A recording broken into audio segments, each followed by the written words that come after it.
यहाँ मौजूद सभी पत्रकार वृंदों को बहुत बहुत अभिनंदन और बहुत धन्यवाद।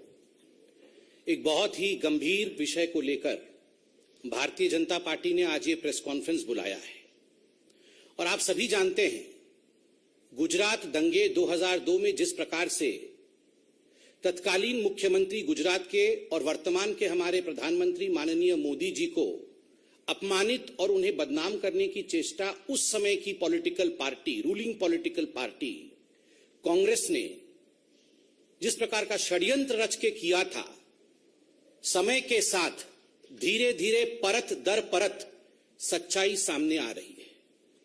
आप सबको अवगत है कि चंद हफ्तों पहले सुप्रीम कोर्ट में जब यह केस कंक्लूड किया था तो सुप्रीम कोर्ट ने कुछ सख्त टिप्पणी की थी। केवल टू रिफ्रेश द मेमोरी, आपके याददाश्त को ताजा करने के लिए वो 2 लाइन सुप्रीम कोर्ट से मैं पढ़ना चाहता हूं, क्योंकि आज जो प्रेस कॉन्फ्रेंस है इसी संदर्भ में है। सुप्रीम कोर्ट ने कहा था क्लीन चिट देते हुए नरेंद्र मोदी जी को कि the proceedings have been pursued for the last 16 years to keep the pot boiling, obviously for ulterior design. All those involved in such abuse of process need to be in the dock and proceeded with in accordance with the law. कुछ ऐसे लोग थे जो जानबूझ के अपने ulterior design, अपने षड्यंत्र के कारण, अपने मकसद के कारण पॉट बॉइलिंग अर्थात इस पूरे विषय को जीवित रखने का काम कर रहे थे और अतथ्य प्रस्तुत कर रहे थे।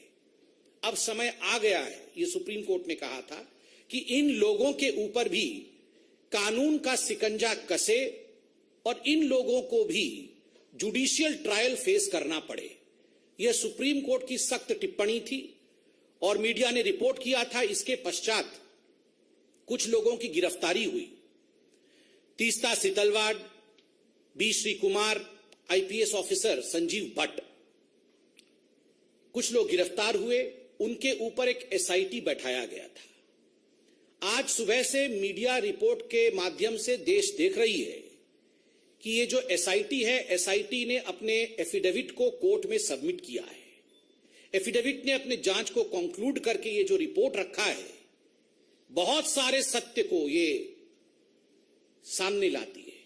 It reveals shocking truth, shocking facts have come to the fore after the SIT report in front of the court. बहुत स्पष्ट रूप से यह एफिडेविट कहती है कि तीस्ता सितलवाड़ और उनके साथी, उनके सहयोगी जो काम कर रहे थे, वो मानवता के लिए काम नहीं कर रहे थे। वो एक पॉलिटिकल डिजाइन के साथ, एक पॉलिटिकल ऑब्जेक्टिव के साथ, एक राजनैतिक मंसूबे के साथ काम कर रहे थे। और उनका मंसूबा क्या था? उनका 2 टूक मंसूबा था। They had 2 objectives. ये 2 पॉलिटिकल ऑब्जेक्टिव्स क्या थे? प्रथम पॉलिटिकल ऑब्जेक्टिव था dismissal and destabilization of the publicly elected Gujarat government. उस समय जो राज्य की सरकार थी गुजरात में, किस प्रकार से उसे बर्खास्त किया जाए और उसे अस्थिर बनाया जाए, यह प्रथम राजनीतिक मनसा, यह प्रथम पॉलिटिकल ऑब्जेक्टिव तीस्ता सितलवाड़ और उनके मित्रों का था, उनके साथियों का था। और जो दूसरा मनसा था, the second political objective was to frame innocent people in Gujarat riot 2002, जिसमें आदरणीय प्रधानमंत्री नरेंद्र मोदी जी का नाम भी शामिल है। किस प्रकार से नरेंद्र मोदी जी के नाम को शामिल किया जाए, किस प्रकार से उन्हें अपमानित किया जाए, उनको किस प्रकार से पदच्युत किया जाए, किस प्रकार से उन्हें परेशान किया जाए, ताकि भविष्य का एक लीडर जो भारतीय जनता पार्टी को आगे लेने की क्षमता जिसमें है, उसे रोका जा सके। इस मनसा के साथ तीस्ता और उनके साथी काम कर रहे थे। ये जो पॉलिटिकल ऑब्जेक्टिव था, इसका खुलासा एफिडेविट में हुआ है। एफिडेविट ने स्पष्ट रूप से कहा है कि ये जो कॉन्स्पिरेसी, ये जो षड्यंत्र है, this conspiracy was to malign the image of Gujarat. केवल नरेंद्र मोदी और केवल राजनीतिक दृष्टिकोण से नहीं, गुजरात किस प्रकार से इसमें उसके चित्र को मलिन किया जाए, इमेज ऑफ गुजरात को धक्का पहुंचे, यह षड्यंत्र भी तीस्ता सितलवाड़ और उनके साथी कर रहे थे। और दुख का विषय है, जो हम कह रहे थे, जो हम सोच रहे थे, जिस पर डिबेट और डिस्कशंस होते थे, आज एफिडेविट में वो हकीकत सामने आया है कि षड्यंत्र तो हुआ, षड्यंत्र के रचयिता कौन थे? Who were the ones who were driving these conspiracies? Ahmad Patel, Shri Ahmad Patel, जो पूर्व के कांग्रेस के दिग्गज नेता, राज्यसभा के मेंबर ऑफ पार्लियामेंट और मुख्यतः chief political adviser to the then Congress president Sonia Gandhi. मैं आज इस मंच से अहमद पटेल जी की शांति की कामना करता हूं। वो आज हमारे बीच में नहीं है और भारतीय जनता पार्टी संवेदनशीलता में विश्वास रखती है। अहमद पटेल तो मात्र एक नाम है, he is just a name. The driving force behind Ahmed Patel was his boss Sonia Gandhi. Ahmed Patel तो मात्र एक नाम है, काम तो सोनिया जी का था। नाम अहमद पटेल, काम सोनिया जी, इसलिए अपने मुख्य राजनैतिक सचेतक, अपने मुख्य पॉलिटिकल एडवाइजर अहमद पटेल के माध्यम से सोनिया जी ने गुजरात के छवि को धूमिल करने की चेष्टा की। अहमद पटेल जी के माध्यम से सोनिया जी ने नरेंद्र मोदी जी को घेरने की चेष्टा की, उन्हें अपमानित और उन्हें किस प्रकार से निष्कासित किया जाए इसकी चेष्टा की।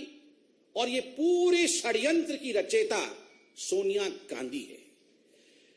और आगे बड़े स्पष्ट शब्दों में यह एफिडेविट कहती है, मीडिया से हमने एफिडेविट डाउनलोड किया है क्योंकि मीडिया एफिडेविट चला रही है। And I would like to quote from the affidavit, and I quote, the applicant Sheetal Wad held a meeting with Ahmed Patel and received ₹5 lakh at the first instance, where the money was given to her by one of the witnesses on the instructions of Patel. 2 days later, they met at the circuit house at Shahibabad in Ahmedabad, where she received ₹25 lakh more from Patel.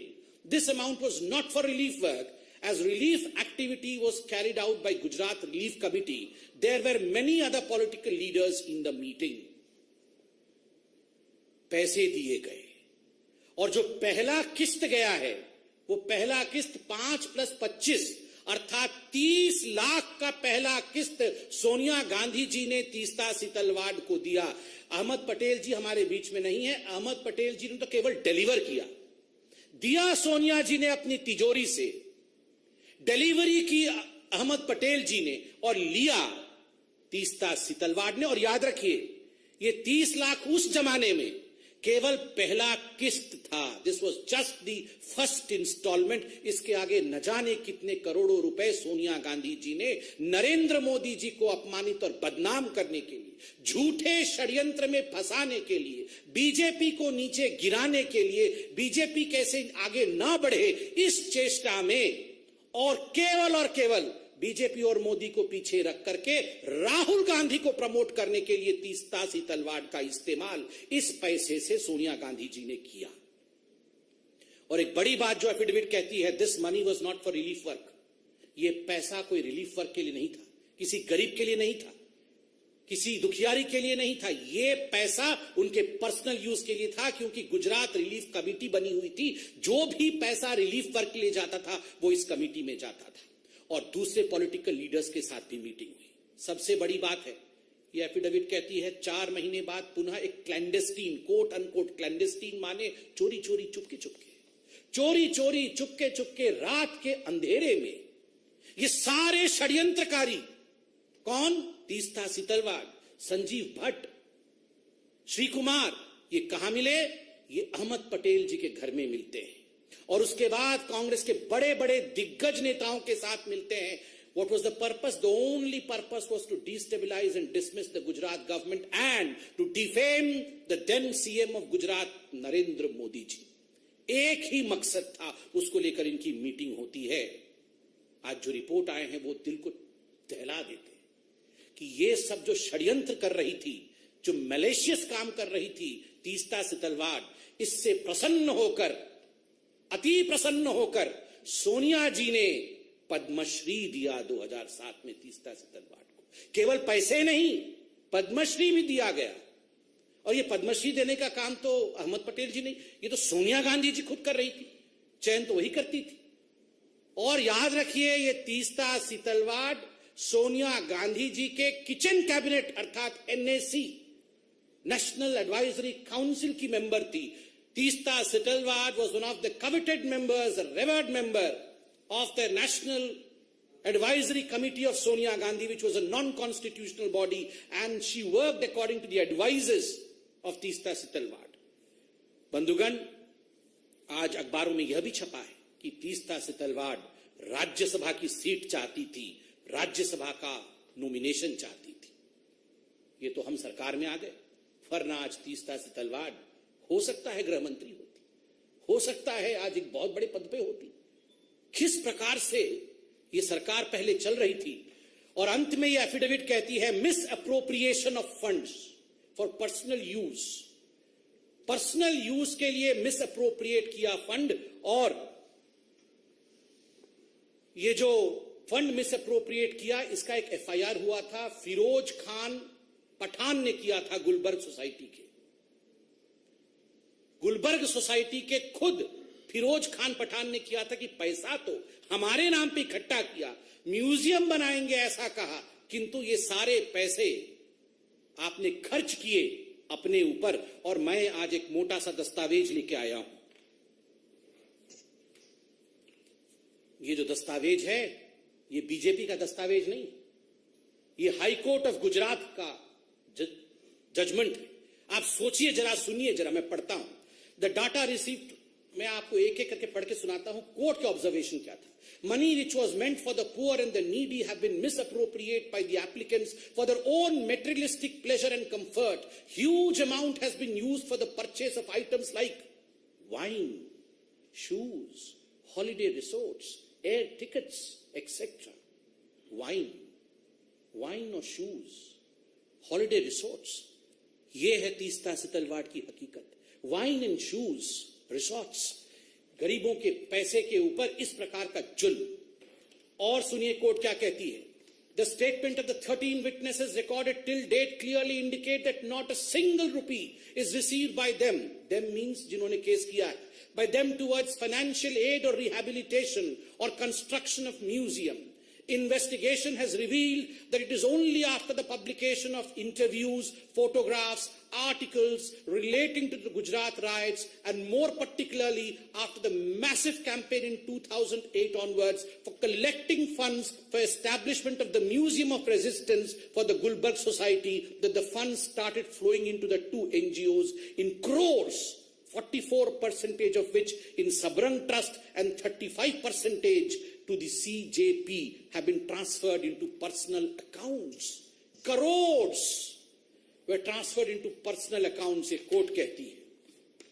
Having gone through the material on record, I have noticed, I means the judge, I have noticed something very shocking and at the same time extremely sad. मैं बहुत दुखी हूं, जज कह रहे हैं। There are serious allegations against the applicants of misuse and misappropriation of huge amount received by them through various donors. The money which should have gone to the poor and the needy appears to have been prima facie misused for their personal pleasure and comfort. Personal pleasure और comfort के लिए ये पैसा इस्तेमाल किया गया। बंधुगण, हमारी ये सरकार, मैं आज बीजेपी को भी धन्यवाद देता हूं। मैं तो एक बीजेपी का साधारण, हम दोनों जो बैठे हैं साधारण कार्यकर्ता हैं, मगर इस विराट पार्टी को आज हम भी धन्यवाद देते हैं। Not through vengeance, but through patience we work. कभी भी बदले के भाव के साथ नहीं, धैर्य के साथ ये पार्टी काम करती है। और आज जो उक्ति हजारों करोड़ों साल से कहा जाता है, भगवान के घर में देर है मगर अंधेर नहीं, ये सारे एफिडेविट, ये सारे जजमेंट आज ये प्रूव करता है कि अगर धैर्य रख के काम किया जाए, बदले के भाव से काम नहीं किया जाए, तो ऊपर वाला भी, the supreme consciousness yields, he listens, और सच्चाई सामने आती है। Truth has the uncanny habit of revealing itself. It may be late, but ultimately truth reveals itself, and the truth is the driving force behind the conspiracy was Sonia Gandhi. सच्चाई है कि जो driving force है, किस प्रकार नरेंद्र मोदी जी को अपमानित किया जाए, बदनाम किया जाए, बीजेपी को छल कपट करके समाप्त किया जाए, गुजरात में सरकार को वहां डिसमिस किया जाए, उसको किस प्रकार से अस्थिर किया जाए, गुजरात दंगे को लेकर राजनीति की जाए, इसके पीछे केवल और केवल एक व्यक्ति थी और वह है Sonia Gandhi, the president of the Congress party. Today we are wanting answers from none other than Sonia Gandhi. No Jairam Ramesh would suffice in answering this. Jairam Ramesh ji को एक कागज रिलीज कर देंगे और इनके कागजों की हकीकत तो हम 3 दिन से देख रहे हैं. ये हामिद अंसारी जी के 3-3 लाइन के कागज रिलीज करते हैं और हर दिन शाम को आप मीडिया वाले जो चतुर्थ स्तंभ हैं वो आप इनके कागज की धज्जियां उड़ा देते हैं, हकीकत सामने ले आते हैं, फोटो दिखा देते हैं, हकीकत दिखा देते हैं. तो आज भी केवल कागज से काम नहीं चलेगा. जयराम रमेश जी, with a clear conscience, we beseech Sonia Gandhi ji to come and hold a press conference and address the nation as to why she was conspiring against Narendra Modi. Thank you so much. Republic TV. Sir, what do you say on this? You just spoke about Jairam Ramesh. He has come out and said he was able to explain all these allegations are mischievous and manufactured. See, as far as Jairam Ramesh is concerned, I have observed that the day he became the media head of the communication head of Congress party, ये पहले से ही एक ऐसा document बना के रखे हुए होते हैं.